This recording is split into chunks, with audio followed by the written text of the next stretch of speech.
વિદ્યાર્થી મિત્રો, આજે આપણે વિજ્ઞાનની અંદર સેક્શન બી માં પ્રકરણ 4 પરમાણુનું બંધારણ જે છે એના પ્રશ્નો જોઈશું. તો પહેલો ક્વેશ્ચન એમાં આપેલો છે કે સમસ્થાનિકોના કોઈ પણ બે ઉપયોગો લખો. ક્વેશ્ચન નંબર 1, સમસ્થાનિકોના ઉપયોગો.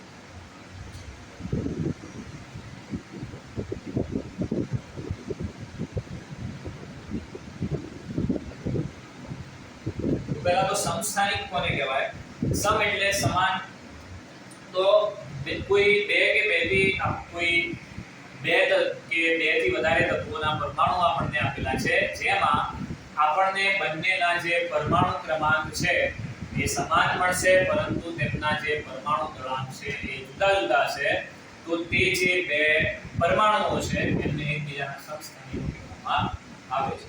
એટલે બે તત્વો આપેલા છે, બંનેના પરમાણુ ક્રમાંક સમાન હશે એટલે બંનેમાં પ્રોટોનની સંખ્યા સમાન હશે, પરંતુ ન્યુટ્રોનની સંખ્યા જુદી જુદી હશે. એ રીતે એ સમસ્થાનિક બનશે. હવે એ સમસ્થાનિકો એવા જે છે, જેમ કે કાર્બનના સમસ્થાનિકો છે, યુરેનિયમના સમસ્થાનિકો છે, ક્લોરીનના સમસ્થાનિકો છે, બરાબર, આયોડીનના સમસ્થાનિકો છે. તો આવા ઘણા બધા સમસ્થાનિકો આપેલા છે, એમના ઉપયોગો આપણને આપેલા છે. એમાંથી કોઈ પણ બે ઉપયોગો વિશે આપણને અહીંયા લખવાનું કહ્યું છે. તો પહેલો એક જે સમસ્થાનિક છે એમાં આપણે લઈએ તો કોબાલ્ટનો જે સમસ્થાનિક છે.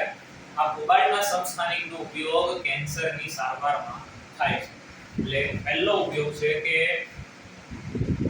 કોબાલ્ટ, જેને CO વડે દર્શાવવામાં આવે છે, ના સમસ્થાનિકનો ઉપયોગ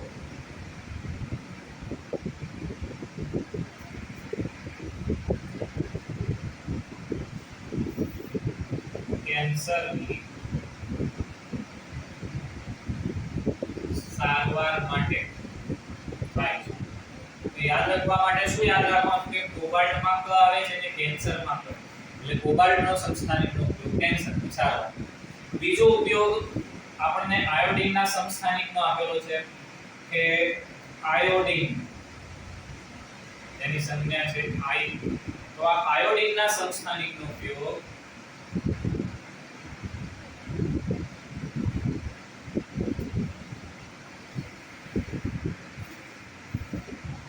ગોઈટર જે રોગ થાય છે, ગોઈટર રોગની દવા બનાવવા માટે. એટલે જ્યારે આપણા ખોરાકમાં આયોડીનની ઉણપ હોય તો આપણને જે થાઇરોઇડ ગ્રંથિ આવેલી હોય ગળાના ભાગમાં, એ થાઇરોક્સિન અંતઃસ્રાવનો સ્રાવ ઓછો કરે, પરિણામે ગળાનો ભાગ છે એ ફૂલી જાય છે, જેને ગોઈટર કહેવામાં આવે છે.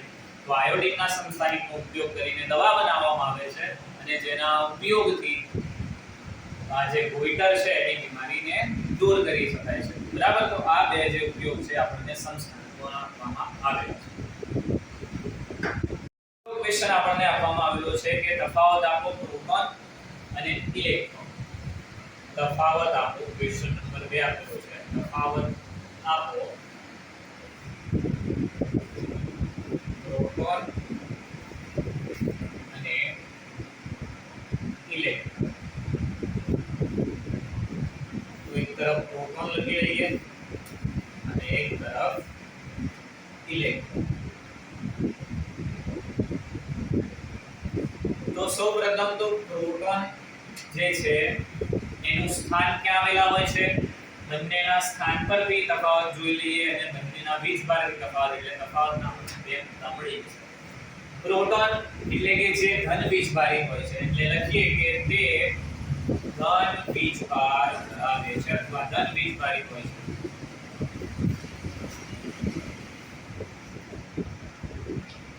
તો ઇલેક્ટ્રોન ઋણ વીજભારિત હોય છે. તો ઇલેક્ટ્રોન ઋણ વીજભાર ધરાવે છે.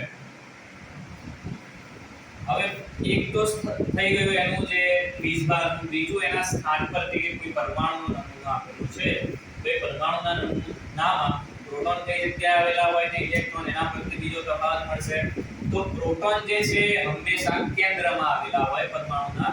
તો એ લખી લઈએ કે તે પરમાણુ કેન્દ્રમાં આવેલા હોય. અને ઇલેક્ટ્રોન પરમાણુ કેન્દ્રની ફરતે વર્તુળાકાર માર્ગ પર ગતિ કરતા હોય છે.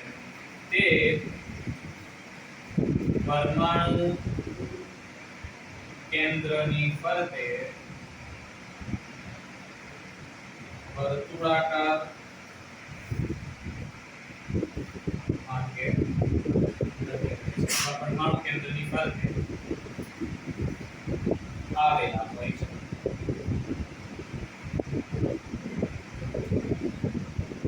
બરાબર. તો પહેલું જે છે તફાવત વિસ્તાર પરથી અને બીજી જે છે સ્થાન પરથી પરમાણુમાં ક્યાં આવેલા હોય. પ્રોટોનને યાદ રાખવા માટે પ્રોટોન નંબર અને પોઝિટિવ ચાર્જનો p આવે છે એટલે પ્રોટોન ધન વીજભારિત અને ઇલેક્ટ્રોન ઋણ વીજભારિત. બીજું સ્થાન પરમાણુ કેન્દ્રમાં આવેલા હોય અને ઇલેક્ટ્રોન પરમાણુની ફરતે આવેલા હોય છે. નંબર 3 આપેલું છે કે કાર્બન અને સોડિયમ પરમાણુમાં ઇલેક્ટ્રોનની વહેંચણી દર્શાવો. ક્વેશ્ચન નંબર 3 કાર્બન અને સોડિયમ પરમાણુમાં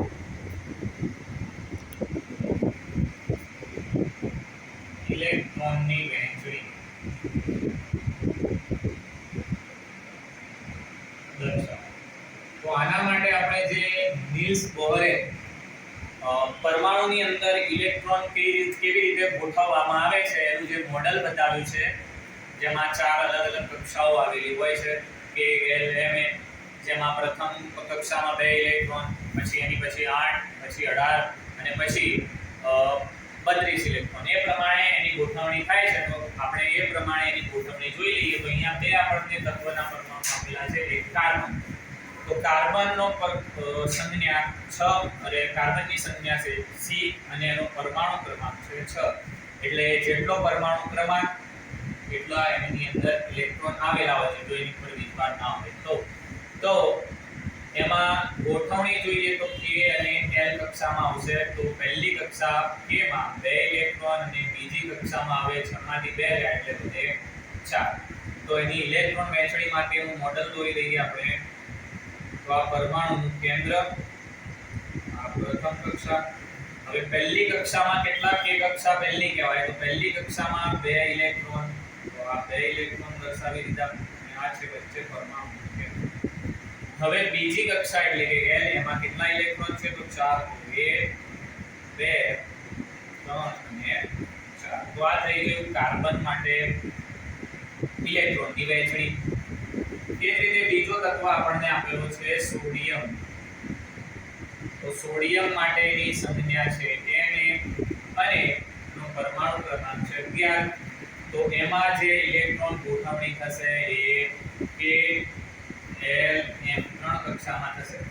કેમ કે પહેલી કક્ષામાં 2, બીજામાં 8 એટલે 10 થાય. એટલે હવે 1 ઇલેક્ટ્રોન માટે ત્રીજી કક્ષા આવશે. તો K કક્ષામાં 2 ઇલેક્ટ્રોન, L કક્ષામાં 8 ઇલેક્ટ્રોન અને M કક્ષામાં છે 1 ઇલેક્ટ્રોન. તો એનું પણ પરમાણુ નમૂનો દોરી લઈએ. તો પહેલી કક્ષા કે એમાં કેટલા ઇલેક્ટ્રોન છે તો 2 છે. તો આ 2 ઇલેક્ટ્રોન એમાં.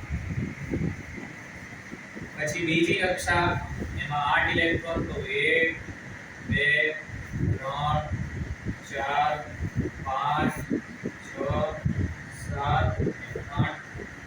એટલે બીજી કક્ષા કમ્પ્લીટ પૂરી થઈ ગઈ. હવે ત્રીજી કક્ષા. તો આ ત્રીજી કક્ષામાં હવે આપણી પાસે ફક્ત એક જ ઇલેક્ટ્રોન છે. તો ગમે ત્યાં મૂકી શકીએ. તો આ એક ઇલેક્ટ્રોન.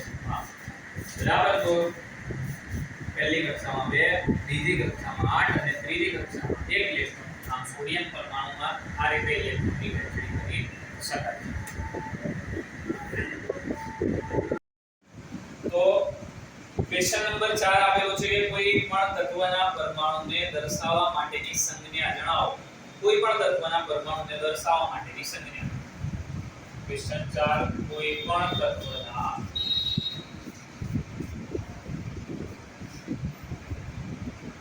પરમાણુને દર્શાવવા માટેની સંજ્ઞા. તો અહીં જો ડાલ્ટનની આપણે તત્વના પરમાણુને દર્શાવવા માટેની સંજ્ઞા જોઈએ તો ડાલ્ટને કેટલાક ચિત્ર સ્વરૂપે સંજ્ઞાઓ રજૂ કરી છે.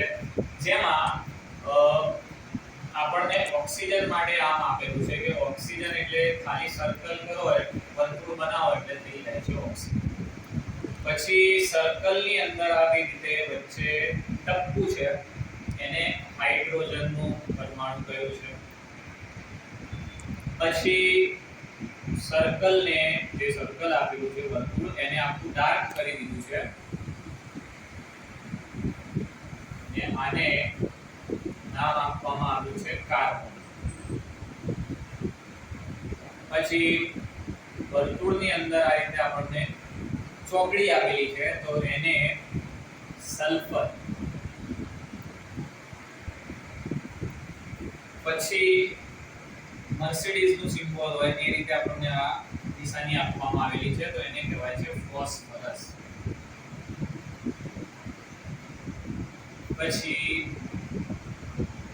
ગોલ્ડ માટે આ રીતે વચ્ચે જી લખેલો છે અને એની આસપાસ આપણને આ રીતે ડિઝાઇન આપવામાં આવી છે જેને ગોલ્ડ કહેવાય છે। બરાબર છે। તો આ જે ડાલ્ટનની જે પરમાણુને દર્શાવવા માટેની સંજ્ઞા છે। નોર્મલી અત્યારે આપણે જે સંજ્ઞા દર્શાવીએ છીએ તો જેમ કે એલ્યુમિનિયમ છે તો એલ્યુમિનિયમ માટે આપણે Al એટલે કે પહેલો અગર જો સંજ્ઞા બે આલ્ફાબેટ્સ માં આવતી હોય તો પહેલો આલ્ફાબેટ્સ જે છે એ કેપિટલ લખવો અને બીજો આલ્ફાબેટ સ્મોલ આવશે એટલે એલ્યુમિનિયમ ની સંજ્ઞા આપણે A લખીશું। એ જ રીતે બીજું કોઈ તત્વ જોઈએ તો જેમ કે સિલ્વર છે સિલ્વર કે ચાંદી કહીએ છીએ સિલ્વર। હવે આ સિલ્વર નું જે નામ છે એની સંજ્ઞા સિલ્વર પરથી આપવામાં આવી નથી એનું જે લેટિન નામ છે સિલ્વર નું એ આર્જેન્ટિનિયમ છે અને એ આર્જેન્ટિનિયમ પરથી એની સંજ્ઞા આપવામાં આવેલી છે। એ જ રીતે જે સોનું છે ગોલ્ડ જેને કહીએ છીએ આપણે સોનું ગોલ્ડ આનું જે નામ છે એ લેટિન નામ છે ઓરમ અને એના પરથી આપણને એની સંજ્ઞા આપવામાં આવેલી છે Au। તો આ પ્રમાણે પરમાણુની આપણને સંજ્ઞા મળે છે। ક્વેશ્ચન આગળ 5 નંબરનો આપેલો છે ક્વેશ્ચન નંબર 5 કે જો z બરાબર 8 હોય z બરાબર 8 હોય તો તત્વની સંયોજકતા શું હશે તત્વની સંયોજકતા શું હશે અને બીજો ક્વેશ્ચન છે તે તત્વનું નામ જણાવો તત્વનું નામ દર્શાવો।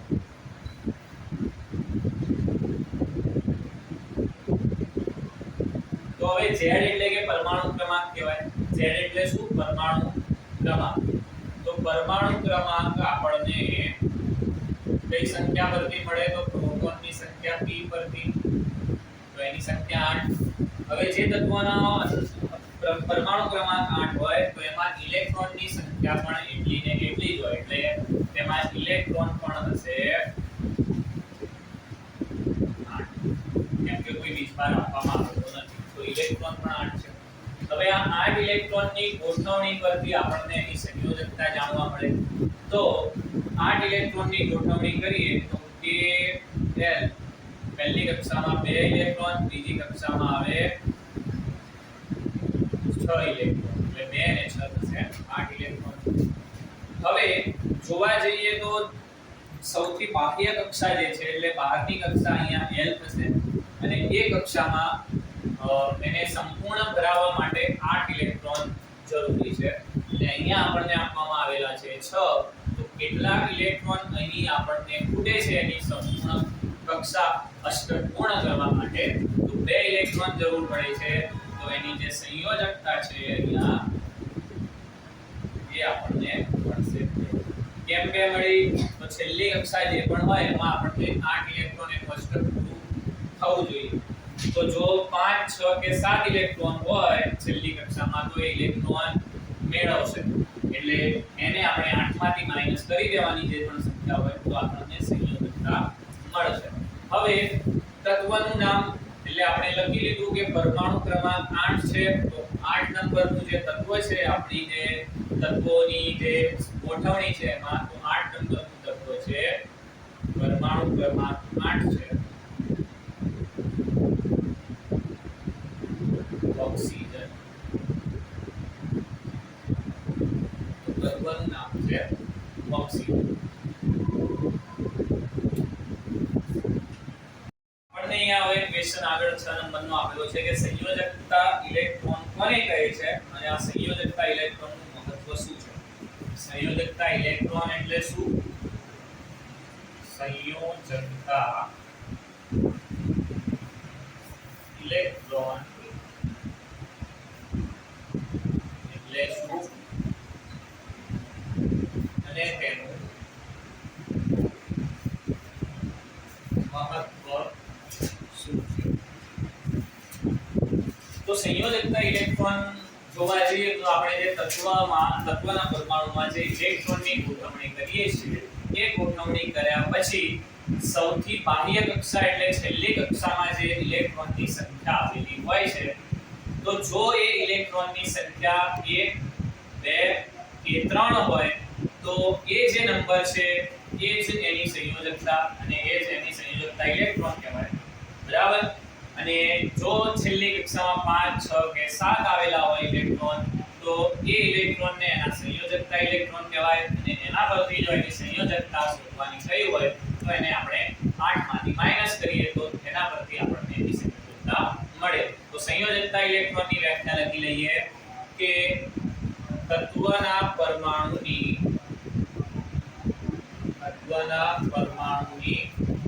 સૌથી બાહ્ય કક્ષામાં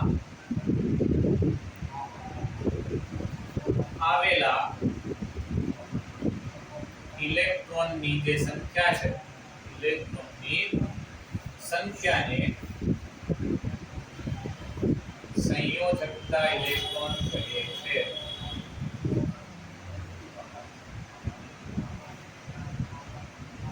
હવે એનું આપણને મહત્વ પૂછ્યું છે કે આ સંયોજકતા ઇલેક્ટ્રોનનું મહત્વ શું?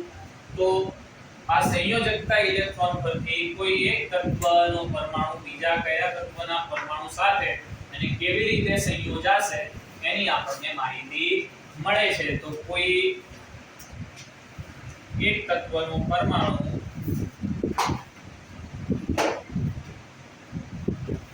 બીજા કોઈ તત્વના પરમાણુ સાથે